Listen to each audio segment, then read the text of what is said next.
ராணுவ படை தமிழக வெற்றி கழகத்தின் சிங்க பெண்கள் அண்ணன் பேசும்போது சொன்னாங்க, தேவிகா அக்கா முன்னாடி பேச முடியுமா? அந்த சிங்கத்தை நான் தான் கட்டி போட்டு வச்சிருக்கேன். அமைதியா இருக்கா? நான் மட்டும் கொஞ்சம் ஈன்ட்டேன்னு வைங்க, தேவிகா அக்கா முன்னாடி பேசுறது மூச்சே விட முடியாது. உங்களுடைய மொத்த கதையும் முடிக்க எங்க அக்கா ஒருத்தங்களே போதும். எங்களின் நோக்கம் அதுவல்ல. திரும்ப திரும்ப இங்க பாருங்க, எவ்வளவு வயசு வித்தியாசம் இல்லாம சின்ன பசங்க அரியில இருந்து அக்கா வரைக்கும் நாகரிக அரசியல நடைபெற சொல்லிக்கிட்டு இருக்கிறோம். ஆனா நீங்க என்ன பண்ணீங்க? நேத்து பெரம்பூர்ல வெற்றி தலைவர் அப்படி வலது கால எடுத்து வைத்து தன்னுடைய பரப்புரையை தொடங்குறார். கொளத்தூருக்கு வரார். பாரபட்சம் இல்லாத பாதுகாப்பை காவல்துறை கொடுத்திருக்கணும். ஆனா இன்னமும் எனக்கு தெரிஞ்சு 8-10 காவல்துறை அதிகாரிகளை தவிர வேற யாரையுமே டிரான்ஸ்பர் பண்ணல. ஒரு கோட் ஆஃப் கான்டாக்ட் வந்துட்டா அனைத்து முக்கியமான அதிகாரிகளும் டிரான்ஸ்பர் பண்ணணும்.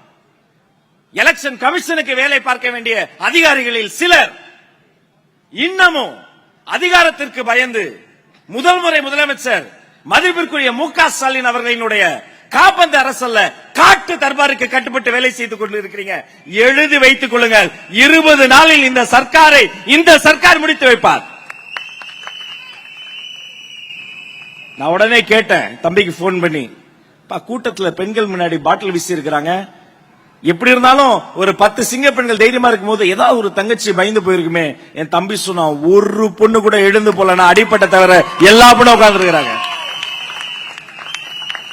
யாதவ் சார் அங்க இருக்கிறாரு, எல்லாரும் அங்க இருக்கிறாங்க. நாஞ்சல் சம்பத்தனை பேசிட்டு இருக்காரு. அவங்க எப்படியும் காவல்துறை இருந்தாலும் நமக்கு பாதுகாப்பு தர மாட்டாங்க. குளத்தூர்ல எடுத்து கொடுத்த பாதுகாப்பை தான் பார்த்தோமே. பாராபட்சம், அத்தனை பாராபட்சம். அதை பார்த்த உடனே இன்னொருத்தர் இருக்காரு பாருங்க, காப்பீடிக்கும் கலாச்சாரம், அதே டெய்லர், அதே வாடகை, ஒரு தலைவர். அவர் ஒரு ஜீப்ல ஏறி போறாரு. யாருமே இல்லாத டீ கடையில யாருக்கு சார் டீ ஆத்துறீங்க? அவரினுடைய வாரிசு அரசியல். அவர் மைக்கெல்லாம் மாட்டிட்டு அவர் ஒரு ஜீப்ல போறாரு. கூட்டத்தை காட்டுறாங்க, சும்மா சொல்லக்கூடாது. ஓரளவுக்கு நல்ல கூட்டம்.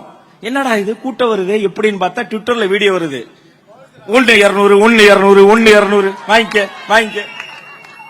டிப்பர் லாரி வச்சு ஆத்து மணல கடத்துறீங்க, அடுத்த ஆளுங்களையுமா கடத்துவீங்க. 200 ரூபாய் கொடுத்து உங்களை எல்லாம் இணையத்தில் என்ன தெரியுமா சொல்லுவோம், 200 ரூபாய் ஊப்பின்னு திட்டிக்கிட்டு இருந்தோம்.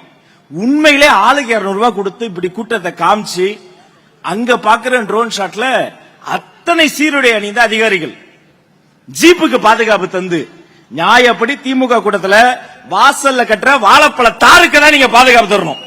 புடிச்சு உருவி, என்னடா இது மதுரைக்காரனுக்கு வந்த சோதனை, புடிச்சு ஆட்டி பந்தலோடு எடுத்து